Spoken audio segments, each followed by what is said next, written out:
सुचेता कुकरेती और आज सवाल इंडिया का यह है कि संसद में पावर प्ले के लिए क्या नंबर गेम सेट हो गया है? क्या शर्तों के साथ समर्थन को लेकर विपक्ष कोई बड़ी तैयारी कर रहा है? पवार की नाम में ही क्या हाथ छुपी हुई है? आज इस पर क्यों बात कर रहे हैं? क्योंकि 20 जुलाई को मॉनसून सत्र शुरू होने वाला है और इससे ठीक पहले पीएम मोदी ने आज एक बड़ी बैठक बुलाई है। कैबिनेट की इस बैठक में एक बड़ी रणनीति भी तय की गई। पिछले सत्र में जो चूक हुई वो भरपाई इस सत्र में होगी। महिला आरक्षण को परिसीमन से जोड़ा तो विपक्ष ने बिल लागू नहीं होने दिया। क्या इस बैठक में इस बिल को पास कराने के लिए खास रणनीति तैयार की गई? क्योंकि पिछली बार इस बिल को पास कराने में सरकार चूक गई थी। ये एक तरह से सरकार की हार थी। अब इस बिल के पक्ष में 298 और विरोध में 230 वोट पड़े थे, जबकि जरूरत थी 392 वोटों की। अंदर खाने से खबर यह आ रही है कि बीजेपी शरद पवार और डीएमके से बात कर रही है। अगर ये दोनों ही समर्थन देते हैं तो मौजूदा सांसदों की संख्या में 30 सांसद और बढ़ जाएंगे। मौजूदा हालात में इस बिल को पास कराने के लिए सरकार को 360 सांसदों का समर्थन जरूरी है। अब पिछली बार 54 वोटों से यह बिल लोकसभा में पास नहीं हो पाया था। आज शरद पवार की बेटी सुप्रिया सुले ने शर्तों के साथ समर्थन की बात कही है। सुप्रिया सुले आज प्रेस कॉन्फ्रेंस करने आई क्योंकि बहुत सी सुबह से खबरें आ रही थी कि शरद पवार की एनसीपी बीजेपी के साथ जा सकती है, समर्थन दे सकती है, मर्जर की भी बातें होने लगी। तो सुप्रिया सुले आई, उन्होंने प्रेस कॉन्फ्रेंस की और उन्होंने कहा कि अगर डिलिमिटेशन में 50% कोटा की बात शामिल की जाती है तो इस पर विचार किया जा सकता है। अब उन्होंने कहा कि विधेयक सामने आने के बाद इंडिया गठबंधन के दल इस पर चर्चा करेंगे और फैसला लेंगे। यानी साफ है कि सुप्रिया सुले ने ना तो ना बोला और ना ही हाँ बोला।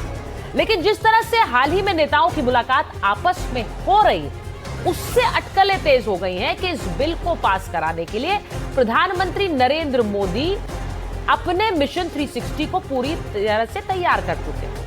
आपको याद होगा कि एनसीपी सुप्रीमो शरद पवार को महाराष्ट्र के डिप्टी सीएम एकनाथ शिंदे ने ऑफिस में जाकर मुलाकात की थी। शरद पवार एनसीपी गुट के नेता जयंत पाटिल का देर रात मुख्यमंत्री देवेंद्र फडणवीस से मुलाकात करना और फिर आज सुप्रिया सुले का प्रेस कॉन्फ्रेंस करना, ये संकेत देता है कि पवार के नाम में ही क्या हाथ छुपी हुई है। अंदर खाने बहुत कुछ चल रहा है। क्या शरद पवार बीजेपी सरकार के लिए एक तरह से फील्डिंग भी कर रहे हैं? राजनीति में कुछ भी कहना जल्दबाजी होता है, लेकिन डीलिमिटेशन बिल सरकार के लिए हार और जीत का एक बड़ा सौदा बन गया है। जो हार पिछले सत्र में देखी, वो हार इस बार सरकार को मंजूर नहीं है और इसीलिए क्या ये पूरा गेम सेट किया गया है, नंबर गेम सेट किया गया है। और उस नंबर गेम को सेट करने में शरद पवार की पार्टी की कितनी भूमिका है, इस पर भी आज बात होगी। और क्या दक्षिण से भी नए साथी मिलने वाले हैं मौजूदा सरकार को, इसकी भी बात होगी। पहले समीकरण क्या बनता है जरा ये भी समझिए। अगर टीएमसी के 20 बागी, डीएमके के 22 सांसद, शिवसेना उद्धव गुट के 6 सांसद और एनसीपी शरद गुट के 8 सांसद समर्थन देते हैं तो सरकार के पास 354 सांसदों का समर्थन होगा। अब सरकार को 6 सांसद और जुटाने होंगे 2/3 के आंकड़े तक पहुंचने के लिए। सरकार इस आंकड़े को पूरा करने के लिए छोटी पार्टियों पर नजर बनाए हुए है। अब इसमें कौन कौन सी छोटी पार्टियां हैं आप नीचे देखेंगे। नीचे का जो खाना है उसमें देखिए, वाईएसआरसीपी 4 सांसद, जेएमएम 3 सांसद, वीसीके 2 और आरएलपी 1। तो ये बना देता है 7 सांसदों का एक समूह। अब दूसरा समीकरण भी देख लीजिए। टीएमसी के 20 सांसद, डीएमके के 22 सांसद, हम इनको मानकर चल रहे हैं कि समर्थन दे रहे हैं। उद्धव गुट के शिवसेना के 6 सांसद और शरद पवार गुट के एनसीपी के 8 सांसद अनुपस्थित तो अनुपस्थित सांसदों की संख्या 56 होगी। कुल सांसदों की संख्या 484 रह जाएगी और इस हिसाब से 2/3 बहुमत 323 हो जाएगा।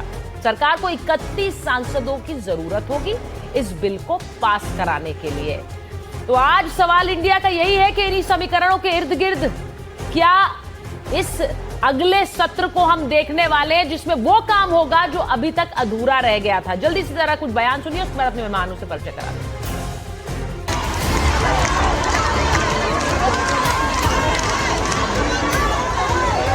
डिलिमिटेशन की कोई भी मांग इंडिया अलायंस ना एनसीपी एसपी ने की है। हमारी कोई मांग नहीं है। हमारी सिर्फ इतनी मांग सीमित है कि आपने महिलाओं को आरक्षण देने का वायदा किया था, वो वायदा पूरा कीजिए। सरकार वापस वो बिल लाती है तो पूरा अपोजिशन इकट्ठा होकर उनको विरोध करेंगे।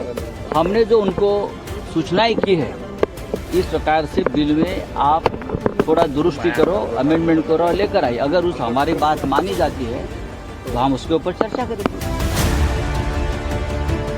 आंकड़ा जुटाओ अभियान चल रहा है इनका, तो आंकड़ा जुटाओ अभियान, जिसको लोग आजकल चाणक्य नीति कहते हैं, ये नहीं कहते हैं कि लोगों के मैंडेट के साथ खिलवाड़ है। कि ये जो विरोध है वो इम्प्लीमेंटेशन का नहीं है, ये विरोध केवल और केवल महिला आरक्षण का ही विरोध किया। At any cost needed to send two messages. Number one, he needed to change the electoral map of India, and number two, he needed to send a message again that he is pro-women. Congress ने हमेशा देश में दरार पैदा करने वाली भावनाओं को हवा दी है। इसलिए ये झूठ फैलाया गया कि डीलिमिटेशन यानी परिसीमन से कुछ राज्यों को नुकसान होगा।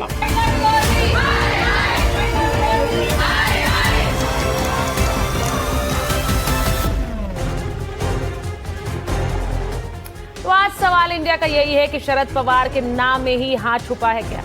शर्त मंजूर तो क्या पवार करेंगे समर्थन? क्या शरद पवार सरकार और विपक्ष के बीच तालमेल बिठाने की कोशिश में लगे हुए हैं?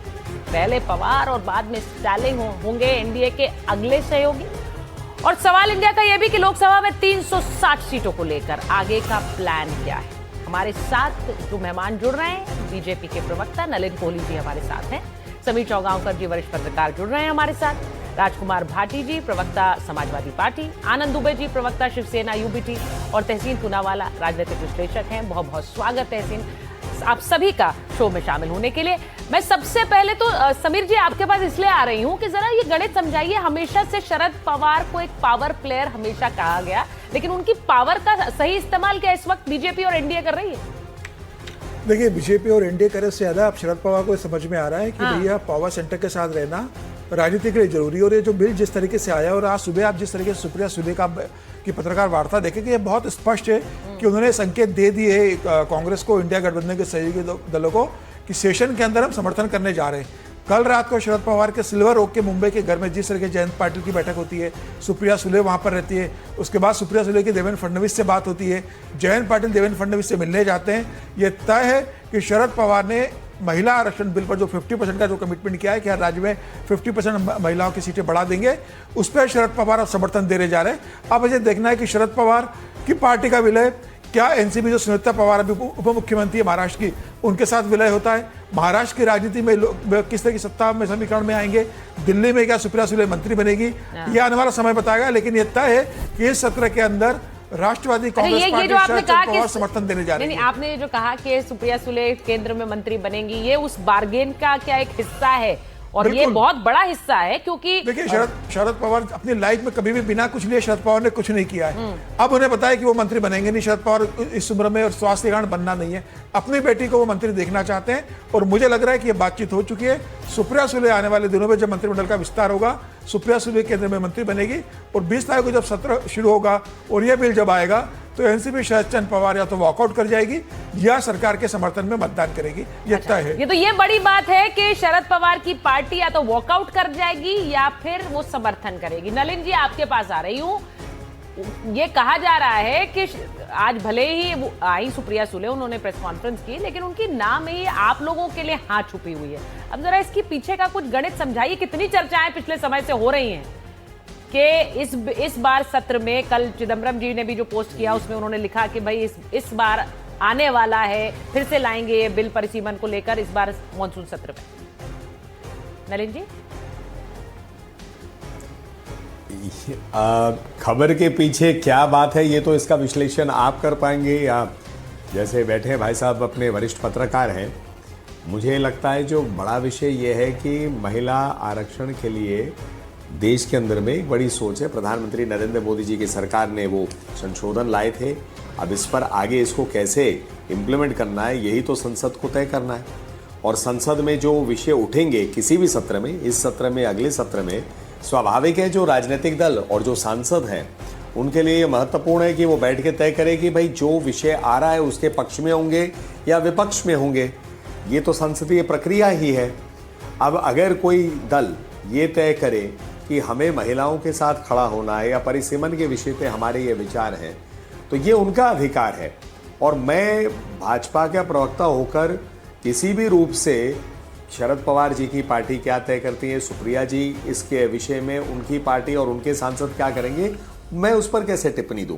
लेकिन मैं जरूर ये आशा करूंगा देश हित में जो प्रधानमंत्री मोदी जी ने एक दिखाया है दिशा, उस दिशा में सकारात्मक सोच के साथ देश हित में लोग जुड़े, तो ये एक अच्छी बात है। नलिन जी, आप यहाँ कह रहे हैं कि मैं कैसे तय करूंगा कि वो क्या करने वाले हैं। अब मैं अगर भाटी जी के पास चली जाऊं या दुबे जी के पास तो चली करने जाऊं, की बात ही नहीं कर रहा हूं। नहीं, मैं ये बोल रही बता हूं सकता हूं कि अगर मैं भाटी जी या दुबे जी या तहसीन जी से आप पूछूंगी दुबे तो वो जी ये कहेंगे आप ही लोग आजकल भविष्य तय कर रहे हैं बाकी पार्टियों का, आप ही लोग बता रहे हैं कैसे होगा, कैसे समीकरण बैठेगा। तो भगवान तय करते हैं, भाग्य सही हो तो सब अच्छा है।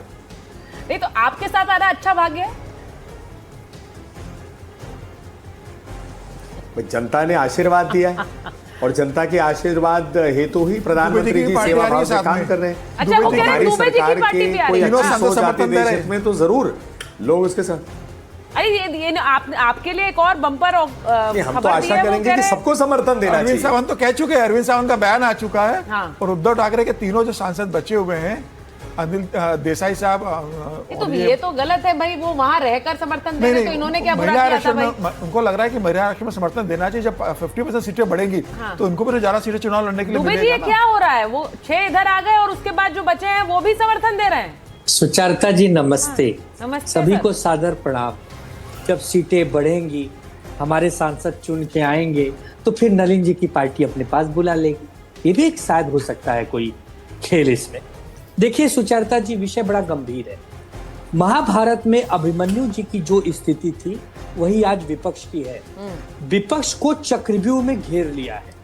विपक्ष अंदर आना तो जानता है, अब बाहर जाना नहीं जानता। कोई गदा लेके आया है, कोई तलवार लेके आया है, कोई तीर धनुष लाया है। मार मार के हम लोगों को घायल कर दिया गया है।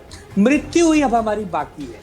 अरे आपको कोई बिल लाना है, आप चर्चा कीजिए, हमें समझाइए। हम लोग कोई देश के दुश्मन नहीं है। आप बताइए कि ये बिल है, इसका ड्राफ्ट है, आपको भी फायदा होगा, हमें भी फायदा होगा, इन्हें नुकसान होगा, उन्हें आप ये नहीं करेंगे।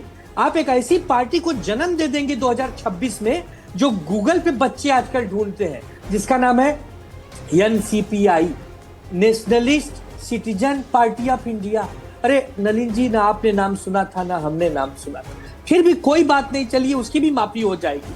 लेकिन क्या लोकतंत्र में आप पूरी तरह विपक्ष मुक्त भारत करना चाहते हैं? करना चाहते हैं तो करके इसको खत्म करिए। हम लोगों को क्यों छोड़ा हुआ है? वो जो 2-3 सांसद हमारे हैं समीर जी, उन्हें क्यों रखा हुआ है? हम लोगों को उन्हें भी क्यों ले लो छोड़ा यार। हुआ है? तो ऐसा लग रहा उन्हें भी ले लो। है आप खुद चाह रहे हैं जाना। आप नहीं, तो ऐसे उन्हें बोल भी रहे हैं ले लो। हमको क्यों छोड़ दिया, हमें भी ले पूरा जाओ। नस्ल नाबूद करके हमारी हत्या करो। लेकिन जब इतिहास लिखा जाएगा तो अभिमन्यु की हत्या करने वाले कल भी कलंकित थे, आज भी कलंकित है, और जब तक सृष्टि रहेगी मैं कुछ कहूं? कलंकित ही रहेगी। बिल्कुल कहिए, अब कहिए। नहीं, नलिन जी बोलना चाह रहे हैं। नलिन जी वो कह रहे हैं। आपकी अनुमति के साथ बोलिए, सुचेराते बोलिए। जी। नलिन जी बोलिए। हाँ, मैं इतना ही कह रहा हूँ। दुबे जी ने बड़ी अद्भुत बात कही। दुबे जी वरिष्ठ प्रवक्ता हैं अपने पार्टी के, मेरे सहयोगी हो गए दूसरी पार्टी में। मैं इतना ही कहूँगा, आपने महाभारत की बात की और आपने फिर कहा विपक्ष जो है अभिमन्यु की तरह। तो आप क्या कह रही है कि भारत की जनता जो है कौरवों को चुन रही है, तो महाभारत की कैसे बात कर रही है? यदि महाभारत की बात करें तो धर्म की लड़ाई हो रही है। और मुझे बताइए अधार्मिक काम क्या है कि अगर महिलाओं के लिए सम्मान के साथ उनको लाया जाए, उनको इन्वॉल्व किया जाए, एक मतलब सोच आती है कि महिलाओं की भागीदारी बहुत अच्छे रूप से संसद के अंदर में सारे राज्यों के अंदर हो, तो इसको तो कौरव की सोच नहीं मान सकते। ये तो अच्छी सोच है, धर्म हित की सोच है। तो मैं आपके उदाहरण से सहमत नहीं हूँ। दूसरी बात मैं ये कहूँगा कोई चक्रव्यूह नहीं है। एक ऐसा होता है कभी कभी, नहीं मैं 2 मिनट दुबे जी आपकी अनुमति के साथ भाई साहब, सिर्फ नहीं मैं बात अपनी कह दूं। मैं मुझे क्या लगता है कि आप विपक्ष के लोगों ने अपने आप स्वयं अपनी ही जलेबी में अपने आप को बांध लिया है और उसमें बांधने में जलेबी की इमरती बना दी है। भाई विषय क्या है कि विपक्ष के लोग आज तक कहते हैं हम एक साथ हैं, आप एक साथ कहां हैं? इंडिया ब्लॉक क्या है? कोई उसका दफ्तर है? इंडिया ब्लॉक के दफ्तर का कोई चिन्ह है? कोई नेता है? कभी हमें समझ नहीं आया। कोई सोच है, वैचारिक सोच जो हम करेंगे? केवल एक सोच है, नरेंद्र मोदी जी का विरोध, भाजपा का विरोध। जनता को वो बात पसंद नहीं है। नहीं तो जनता के बीच आप जाते हैं, जहां आपकी बात पसंद आती है, विपक्ष की सरकारें बन जाती हैं, भाजपा हार जाती है। कई जगह विपक्ष की सरकारें बनी भी है, लेकिन वो बात आप लोग उसको ना स्वीकारते हुए भाजपा पे दोष डालते। देश की जनता तय करेगी किसकी सरकार आएगी। सरकार जो आएगी देश हित में कोई कार्य करेगी तो जनता का समर्थन उसे मिलेगा। नहीं, पर वैसे ही संसद में करें। अब आपके नेता अगर आपके साथ नहीं रहना चाहते तो ये आपके नेतृत्व की कमी है। ठीक है, आप ये कह रहे हैं नेतृत्व की कमी है, लेकिन क्या शरद पवार के नेतृत्व में अभी कमी दिख रही है? स्टैलिन जी के नेतृत्व में कमी दिख रही है? या फिर वो पूरा का पूरा धड़ा आपकी तरह? ये चर्चाएं क्यों हो रही हैं? मेरा सवाल ये है कि लगातार पहले चर्चाएं होती है, फिर वो सच साबित हो जाता है। पहले टीएमसी में टकराव की बात हुई कि वहां पर विभाजन हो सकता है, फिर सांसद अलग हो गए, फिर उन्होंने समर्थन दे दिया। उसके बाद यूपीटी के सांसदों की खबर आई कि ये अलग होने वाले हैं, वो नाना करते रहे, कहते रहे हम तो उद्धव जी के साथ हैं, और एकदम से आ गए और सारों 6 के 6 ने समर्थन आपको दे दिया, शिंदे सेना में चले गए। तो मेरा सवाल ये है कि ये क्या मैं इस पे अगर आप अनुमति दें, अब मैं ये कह रही हूं, आज हम शरद पवार की बात कर रहे हैं, कल पता चलेगा वो सब आपके साथ आ गए। कल क्या होगा मुझे तो नहीं पता, किसी को नहीं पता। यदि इतना पता होता तो सब लोग जो है भविष्यवाणी के काबिल हो जाते। लेकिन इतना जरूर है और इतना मानना भी पड़ेगा कि जो बात चर्चित हो जाती है और मीडिया आपके माध्यम से जनता के बीच और चर्चित हो जाती है, बहुचर्चित हो जाती है, उसके बाद हो सकता है कि जनमानस में जो एक सोच बन रही हो उसी को मद्देनजर रखते हुए जो नेता है, चुने हुए लोग हैं, वो जनता से ही जुड़े हुए लोग होते हैं, उनके मन में ऐसा सोच आता होगा कि देखिए देश में ऐसी चर्चा बन रही है, ऐसे एक स्वाभाविक रूप से हमें जो है अच्छे पक्ष की तरफ, अच्छे कार्य की तरफ बढ़ना चाहिए। तो इसका भी तो एक फायदा हो सकता है। आप लोगों को भी धन्यवाद उसका मिलेगा। हमें मत धन्यवाद दीजिए, उसके नए आरोप लगने लगते हैं। उसके बाद 10 सेकंड नहीं जानते, भाटी जी के पास जाऊंगी। सुनिए, आप बोलिए, दुबे जी बोलिए। आदरणीय नलिन जी, मैंने जो उदाहरण प्रस्तुत किया आपने उसमें त्रुटियां खोजी हैं और आपने समझाया कि हार और जीत का पैमाना उस समय क्या था। मैं आपसे बता दूं कि अगर छल से, बल से, अधर्म से आप जीतते हैं तो आप पांडव नहीं होते हैं, आप कौरव ही होते हैं। एक जमाना था कि रावण के चलने से 10 दिशाएं डोला करती थी। इसका मतलब रावण को कोई जस्टिफाई करे ये नहीं होता। जीत जाना, शक्ति अर्जित करना, इससे आप महान नहीं बन सकते। महान आप तब बनते हैं जब आपका चरित्र महान होता है। 14 बरस का वनवास काटने के बाद भी प्रभु श्री राम भगवान ही राजा बने अयोध्या के, रावण नहीं बना। तो ये सारी चीजें देश की जनता जानती है। आज आपके पास ताकत है, शक्ति है, उसमें सब छुप गया है। समर्थ के नहीं दोष गोसाई, आप समर्थवान है। दुबे जी एक बात बताइए, अभी जो जिस तरह बड़ी विनम्रता के साथ दुबे जी को मैं कहूँ, भगवान श्री राम का मंदिर जो अयोध्या में बना उसके लिए कई राजनीतिक दल जो है उन्होंने रोड़े डाले, कभी भी समर्थन नहीं दिया। तो आप क्या कह रहे हैं कि वो भगवान श्री राम के चाहते थे, जो चाहते थे कि भगवान श्री राम का मंदिर ना बने। आप याद करिए कांग्रेस की सरकार ने तो यहाँ तक कह दिया कि हलफनामे में, लेकिन चंदा चोरी श्री राम काल्पनिक है। अरविंद केजरीवाल जी की तो नानी स्वयं उनके सपने में आए कि बाबरी, अरे भाई साहब राम मंदिर पे आप मत बोलिए। अरविंद केजरीवाल जी के स्वप्न में स्वयं उनकी नानी ने कहा कि जहां पर मस्जिद था वहां मंदिर नहीं बनना चाहिए। तो ये लोग भगवान श्री राम के दूत थे या क्या कह रहे हैं आप? और जिन्होंने मंदिर बनाया वो रावण के दूत थे क्या? थोड़ा तो देख लीजिए। आप जब धर्म अधर्म की बातें कर रहे हैं, ठीक है। मैं जरा भाटी जी के पास जा रही हूँ, तहसीन जी के पास जा रही हूँ। भाटी जी और तहसीन जी को लीजिए जरा। भाटी जी बताइए, ये जो नंबर गेम की बातें हैं, ये सिर्फ बातें हैं, जिसको साथ आना है वो आएगा। नेतृत्व में अगर आपके क्षमता नहीं है तो फिर बीजेपी या एनडीए क्या कर सकती है? वो तो अपनी पहल आगे रख रही है। जो साथ आना चाहता है वो साथ आता जाएगा, ऐसा नलिन जी कह रहे हैं। देखिए, जिस संभावित बिल पे चर्चा कर रही हैं आप, संभावित मैं इसलिए कह रहा हूँ कि अभी कोई लिस्टेड नहीं है, अभी कोई गारंटी नहीं है कि बिल आएगा। संभावना है कि आएगा। वो परसिमन बिल है, वो महिला आरक्षण बिल नहीं है। हाँ, महिला आरक्षण बिल 2023 में संसद के दोनों सदनों से पारित होकर राष्ट्रपति के हस्ताक्षर के बाद कानून का रूप ले चुका है। ठीक है नहीं, तो भारतीय जनता पार्टी जब लगातार ये महिला आरक्षण बिल बात करती है, तो इसका मतलब जो भारतीय जनता पार्टी सच्चाई से मुंह चुरा रही है। इनमें हिम्मत नहीं है परसिमन बिल पर बात करने की। ये परसिमन के नाम पे कोई धोखा करना चाहते हैं, इसका मतलब इनके मन में खोट है। ये बार बार जो केवल नलिन कोहली जी नहीं कह रहे हैं, पूरी भारतीय जनता पार्टी कह रही है। गली के कार्यकर्ता से लेकर देश के प्रधानमंत्री तक बार बार कह रहे हैं कि हम महिलाओं को आरक्षण देना चाहते हैं, विपक्ष रोड़े अटका रहा है, विपक्ष इसमें सहयोग करे। महिला आरक्षण बिल तो सर्वसम्मति से पारित हो गया, पूरे विपक्ष ने आपको सहयोग दिया था, समर्थन किया था, और उस बिल को तो मोदी जी रोके हुए हैं। उसे चाहते तो 2024 के लोकसभा चुनाव में लागू कर देते। किसने रोका था? कोई कानूनी रिकॉर्ड उसके रास्ते में नहीं है। ये जो बिल आएगा, ये परसिमन का बिल आएगा, और इस बिल पर चर्चा कायदे से तो तभी हो पाएगी जब ये उसका प्रारूप ले आएंगे। उसमें क्या पर Bhati ji on the floor of the house गृह मंत्री ने खुद कहा था कि 50% वाली बात अगर आप लोग मानते हैं तो मैं अभी बदलाव करके दे देता हूँ। उन्होंने कहा कि मैं आधे घंटे में बदलाव कर देता हूँ। सुप्रिया जी आज क्या कह रही थी? सुप्रिया जी ने कहा कि 50% वाली बात मुझे लगता है कि ज्यादातर लोगों को इसमें कोई दिक्कत नहीं होनी चाहिए, लेकिन हम चर्चा करेंगे। यानी उनका जिस तरह से उन्होंने बात रखी, ऐसा लग रहा था कि वो इस पर सहमत दिख रही थी। अब मुझे नहीं पता है, बाकी पार्टियों में भी इस पर चर्चा हो रही होगी, लेकिन अगर वो समर्थन देती हैं तो आप किस बात पर उन्हें रोकेंगे? नहीं, लेकिन अभी 50% की बात केवल हवा में है, केवल मौखिक है, और इनकी भारतीय जनता पार्टी के लोगों की जुबानी बातों का कोई भरोसा नहीं है। अभी कहीं लिखित में नहीं है, अभी प्रस्ताव उसमें एक्ट में कोई अमेंडमेंट किया नहीं गया है।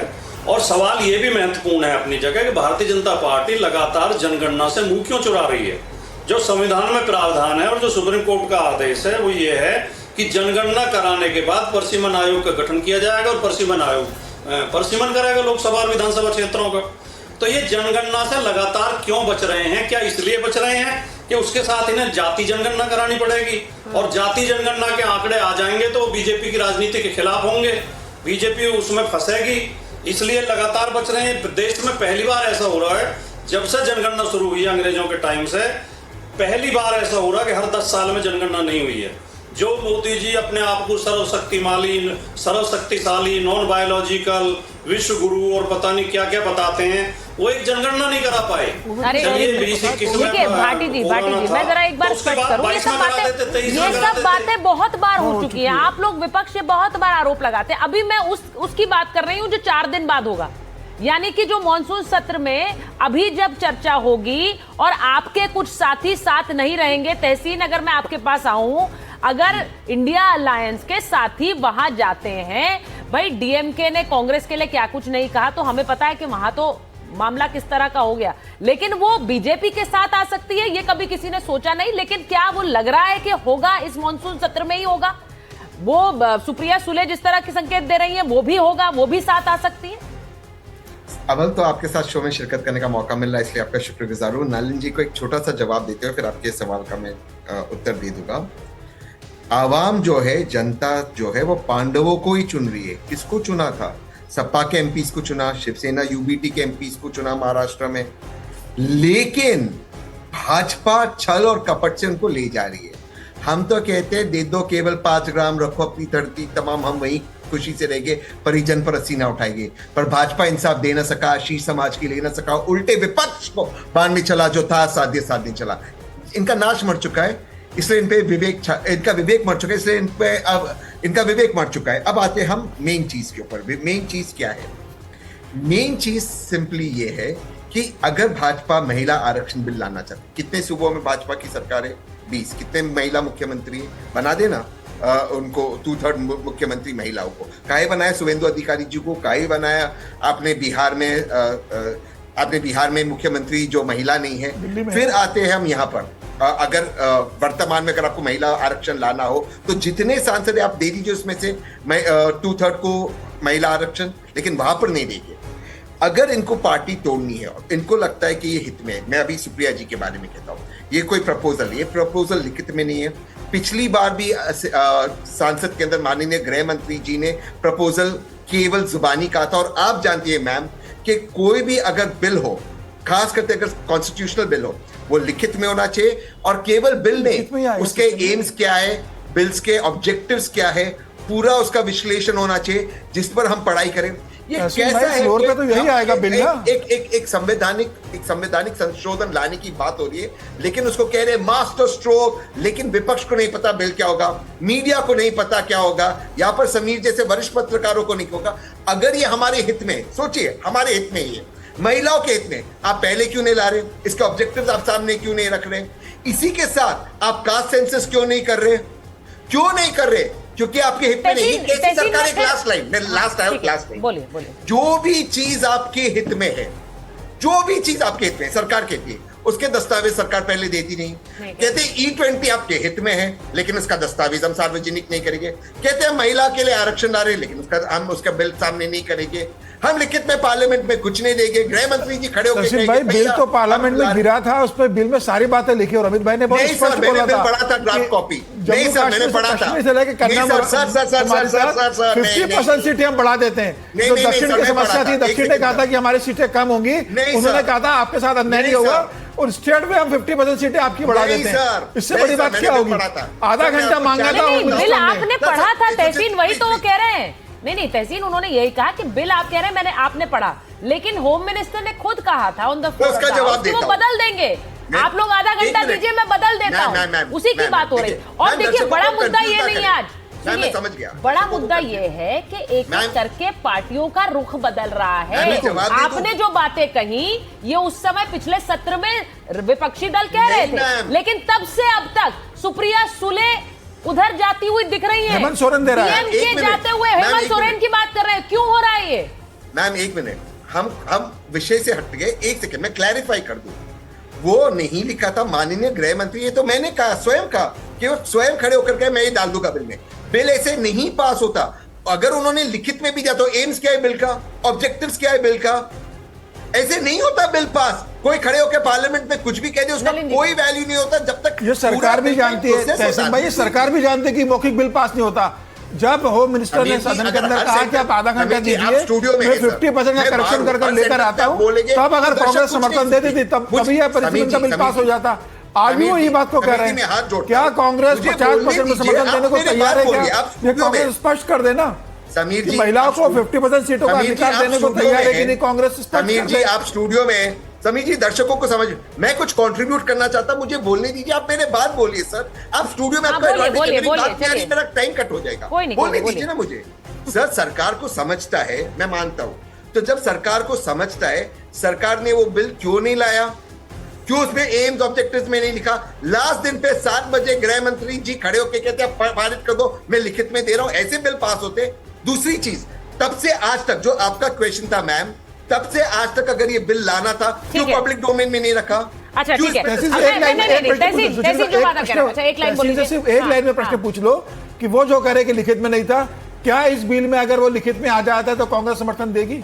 मैं आपको क्लियरली कहता हूँ, मैं आपको क्लियरली कहता हूँ, ये बिल महाराष्ट्र के हित में नहीं है, ये बिल सदर्न इंडिया, दक्षिण भारत के हित में नहीं है। सुनिए, सुप्रिया सुले ने आज प्रेस कॉन्फ्रेंस में कहा है, उन्होंने कहा अगर 50% बढ़ जाए, अगर महाराष्ट्र की सीटें 50% बढ़ जाती हैं, तो ये तो महाराष्ट्र के फायदे में होगा। ये उन्होंने प्रेस कॉन्फ्रेंस में कहा है, बिल्कुल कहा है। Please listen to the press conference. उन्होंने कहा ये बात, तो वो ये कह रही हैं कि अगर 50% बढ़ जाती है सीटें महाराष्ट्र में, तो ये महाराष्ट्र के फायदे में होगा। मैं जरा नलिन जी से पूछ रही हूँ। नलिन जी, उन्होंने एक टेक्निकल मामला उठाया, मैं आपसे इसलिए पूछ रही हूँ क्योंकि आप एक वरिष्ठ वकील भी हैं। वो कह रहे हैं कि ऐसे नहीं होता है कि गृह मंत्री बोल दें और बिल बदल जाए और ऐसे आप एकदम से 50% कर दें, ये नहीं हो सकता है। हो सकता है या सिर्फ बोला गया बस?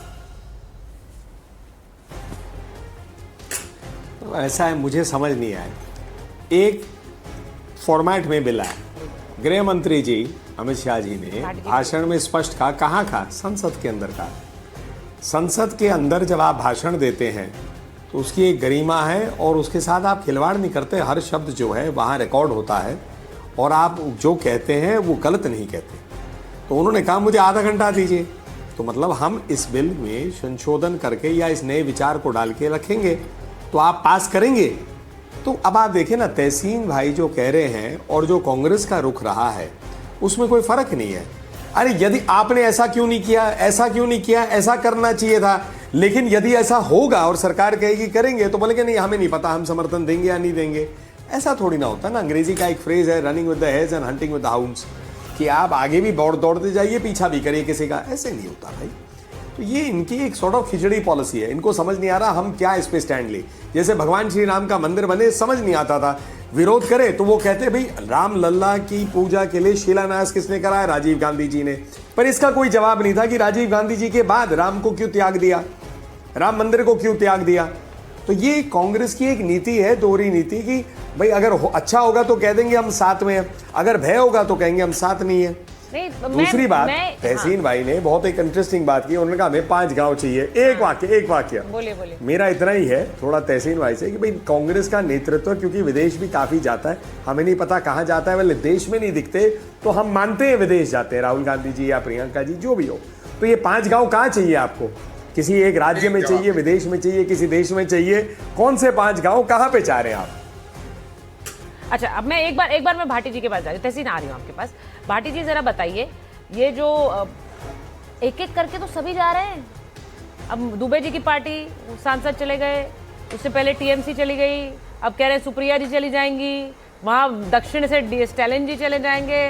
वो डायलॉग कौन सा था? अकेला त्रिवेदी बचेगा। अकेला त्रिवेदी बचेगा। नहीं, मतलब अब देखिए, मैं ये अब देखिए, सीधी बात ये है कि ये मुद्दा ऐसा नहीं है कि मैं इस पर हंसूं या फिर इस पर हम मजाक करें, लेकिन ये क्या हो क्या गया है? ये एक एक करके सब उधर क्यों जा रहे हैं? भाटी जी, आपकी पार्टी बचेगी, समाजवादी पार्टी अटकलें तो उसे लेकर भी लग गई थी। उनके सांसद भी जा रहे हैं। हाँ, जा रहे हैं। आपने तो और लगा दिया। मैं आज आपको बता रहा हूँ, वॉकआउट करेंगे। कई सांसद समाजवादी पार्टी के वॉकआउट करेंगे अगर अखिलेश समर्थन नहीं देंगे तो। सवाल ये नहीं है कि जा रहे हैं। हाँ सुचिता जी, हमें ये कहना चाहिए कि जा रहे हैं, ये कहना चाहिए कि ले जाए जा रहे हैं। वो आपके ऊपर है, आप बोलिए। ये वाक्य ज्यादा ठीक ये रहेगा कि जा रहे हैं, या ज्यादा ठीक ये है कि ले जाए जा रहे हैं। तो ये तो उनसे पूछना है जी जो राजनीति की मर्यादाओं को, नैतिकता को दांव पे लगा के लोगों को पैसे से खरीद के, ईडी सीबीआई इनकम टैक्स से डरा के, धौंस पट्टी में लेकर या किसी लालच में लेकर दल बदलवा रहे हैं।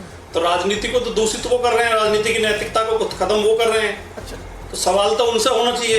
मुलायम सिंह यादव ने अपनी जब सरकार बताई थी बसपा को तोड़ के, तब नैतिकता थी क्या? संविधान में संशोधन चाहते थे।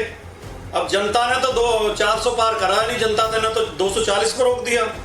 तो अब तिकड़म से 400 पार करना चाहते हैं, अब पैसे के बल पे 400 पार करना चाहते हैं। भाटी जी, आप तो समाजवादी पार्टी के प्रवक्ता हैं। भाटी जी, जनता की जेब से टाका डालना पड़े। भाटी जी, ये तो बता दीजिए, मुलायम सिंह यादव ने अपनी सरकार कैसे बचाई थी बसपा को तोड़ के? भाटी जी, आपको तो पता है मुलायम सिंह यादव ने सरकार कैसे बचाई थी अपनी बसपा को? कमेंट्री कर रहे हैं, इस तरह डिबेट होती है क्या? नहीं, वो आपसे सवाल समीर जी, आप पता नहीं इतने उत्तेजित हो जाते हैं बीजेपी प्रवक्ताओं से भी ज्यादा। मुलायम सिंह ने सरकार कैसे बचाई थी? पाते पत्रकार की मर्यादा ही नहीं रख पाते। आप बीच में कमेंट्री कर रहे हैं लगातार। मैं बोल रहा हूँ तो मेरे साथ लगातार बोले जा रहे हैं। आप इतने उतावले क्यों हो गए? नलिन जी की पार्टी की आलोचना कर रहा हूँ, आपको क्यों पीड़ा हो रही है? पूछ रहा हूँ आपसे। नहीं, इन्हें क्यों पीड़ा हो रही है? की बात की ना, मैंने कहा मुलायम सिंह यादव ने तो बसपा को तोड़ा बैठे हुए हैं। अरे तो कोई मर्यादा भी तो होती है सवाल पूछने की। बात पूरी हो जाए तब आप 10 सवाल पूछो। ये जो आप इतने उत्तेजित हो जाते हैं, उखड़ जाते हैं हत्ते से एकदम, बीजेपी की आलोचना आप सहन नहीं कर पाते, फिर हमें संदेह होता है कि आपको पत्रकार समझे या बीजेपी का आदमी समझे, क्या समझे? अच्छा ठीक है, अच्छा ठीक है, पता नहीं क्यों इतनी जल्दी उखड़ जाते हैं आप। अरे ठीक है, अब ये बातें तो कई बार होती है। उनके सवाल का जवाब तो दे दीजिए भाटी जी, या नहीं देना है? नहीं, अब क्या सवाल है इनका? सवाल पूछिए भाई। मुलायम सिंह यादव जी ने जब मायावती की सरकार को तोड़ा था विधायकों को, तब वो नैतिकता थी कि नहीं?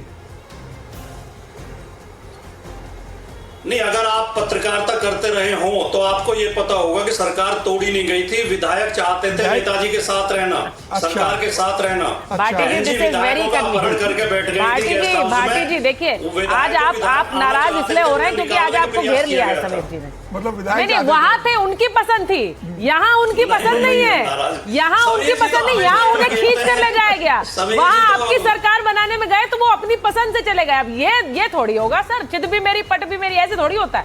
मैं जवाब देता हूँ सुचरिता जी।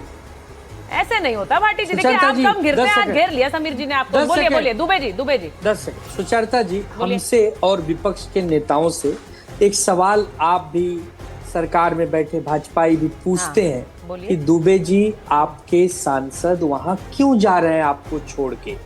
क्या कमी है आपके अंदर कि आपसे नाराज होके रूठ के वो जा रहे हैं? तो मैं आज आपके सामने एक बहुत बड़ा खुलासा कर रहा हूं। हाँ, कमी है हमारे अंदर, हम उन्हें पहचान नहीं पाते। हम उनको पहले टिकट देते हैं, उनके लिए प्रचार करते हैं, उनको साधन संसाधन देते हैं, उनको अपने बगल में बिठाते हैं, उनसे उम्मीद लगाते हैं कि जनता के मुद्दे उठाएंगे। 20 लाख लोगों का एक प्रतिनिधि होता है सांसद। ये सब हम जब करके आते हैं, एक दिन अचानक मालूम पड़ता है कि वो सांसद जी हमसे नाराज होके चले गए, तो हमें अब कोई दवाई लेनी होगी। कहीं कोई दवाई अगर है इसकी जो व्यक्ति पहचानने की दवाई हो, समीर जी तो इतने वरिष्ठ पत्रकार हैं, कोई दवाई लिखिएगा बाद में जब ये शो खत्म हो, तो हम लोग उसको ढूंढेंगे, लेंगे, खाएंगे और ऐसे लोगों को पहचानेंगे ताकि भविष्य में लोग न जाएं। इसके अलावा हम क्या दुबे जी, आप जैसे जो सांसद है, जो आपकी पार्टी के सांसद है, वो टूटे ना, उसको बचाने के लिए तो ये संशोधन अधिवेशन लेकर आए थे। वही दवाई सांसद टूटेंगे तभी माना जाएगा। अब आपका एक सांसद नहीं जा रहा, 9 में से 7 सांसद चले जाए, वही दवाई नहीं मिल रही है। सत्ता पक्ष कोई क्या करेगा? अब क्या करें, हम लोग को दवाई नहीं मिल रही, कैसे खाएं हमें नहीं पता। हम अगली बार 100 सांसद चुन के लाएंगे, 90 भाग जाएंगे। इसलिए पहले हमें दवाई दो, हम लोग बीमार हैं, हमें पहले ठीक करो, पहले हम व्यक्ति पहचानने लगे, तब उसके बाद ये सब चर्चा होगी। क्योंकि हम तो अगली बार 500 चुन के लाएंगे, 490 चले जाएंगे। क्या करें सुचरिता जी, क्या करें? इसका दुख किसको बताएं? ये आपके कॉन्फिडेंस की दाद देनी पड़ेगी कि आप सोच रहे हैं कि 500 आ जाएंगे आपके। नहीं, ये भी आपका कॉन्फिडेंस है गजब वाला। उद्धव ठाकरे की अगर ऐसी स्थिति है तो उद्धव ठाकरे से बोलो कि वो तीर्थाटन पे चले जाए, तीर्थ यात्रा पे चले जाए, राजनीति छोड़ दें। अरे तो हम लोग कोई दवाई तो दो, चले जाएंगे, हम लोग ठीक हो जाए, हम लोग पहचानने लगे व्यक्तियों नहीं, मैं तो एक चीज पूछना चाह रही हूँ तहसीन, क्या कांग्रेस पार्टी में ऐसे कोई मंथन है कि सभी लोग जा रहे हैं, सबके साथ एक तरह से संपर्क साधने की कोशिश हो रही है, सिर्फ कांग्रेस पार्टी ही इस तरफ रह जाएगी और कौन रहेगा? सब लोग एक एक करके जा रहे हैं। मैम, एक चीज होता है विक्टिम शेमिंग, ये विक्टिम शेमिंग है कि आप क्यों अपने सांसदों को पकड़ते नहीं रखते। क्या करे आनंद दुबे भाई, उनको बांध के रखे, घर में बांध कर रखे। अरे उनको जाना है, कोई रोक नहीं सकता है। क्या भाटी जी उनको पकड़ते बैठे, बच्चे वो कि बैठो इधर, बैठो यहाँ मेरे बाजू में बैठो, एनडीटीवी के शो पे बैठो। मैम देखिए, एक चीज मैं आपको बताता हूँ, मुझे कोई दिक्कत नहीं माननीय उद्धव ठाकरे जी के सांसद के, उनको इस्तकबाल है, टीएमसी वाले के, लेकिन उनके चेहरे पे जीत कर है ना, उद्धव जी के चेहरे पे, ममता मैम के चेहरे पे जीत कर, रिजाइन करते फिर वापस जीत कर आते, क्या दिक्कत थी? ये मोरालिटी की बात विपक्ष से मानी जाती है, ये मोरालिटी उस साइड क्यों नहीं आती? मोरालिटी सिर्फ हमसे आए, उनसे क्यों नहीं आती? और जब बात करो मैम, एक लाइन और लूंगा, जब हम बात करें वर्तमान की, हम चले जाते हैं पास्ट के अंदर, पास्ट में ये हुआ, पास्ट में मैं इस बात से समाप्त करता हूं। 2014 में आदरणीय प्रधानमंत्री जी कह देते चुनाव के समय कि जिस नए भारत की मैं कल्पना और रचना कर रहा हूं वो बिल्कुल पुराने भारत की तरह होगा, मैं नेहरू से लेकर मुलायम सिंह यादव तक सब पे दोष दूंगा, बोल देते प्रधानमंत्री।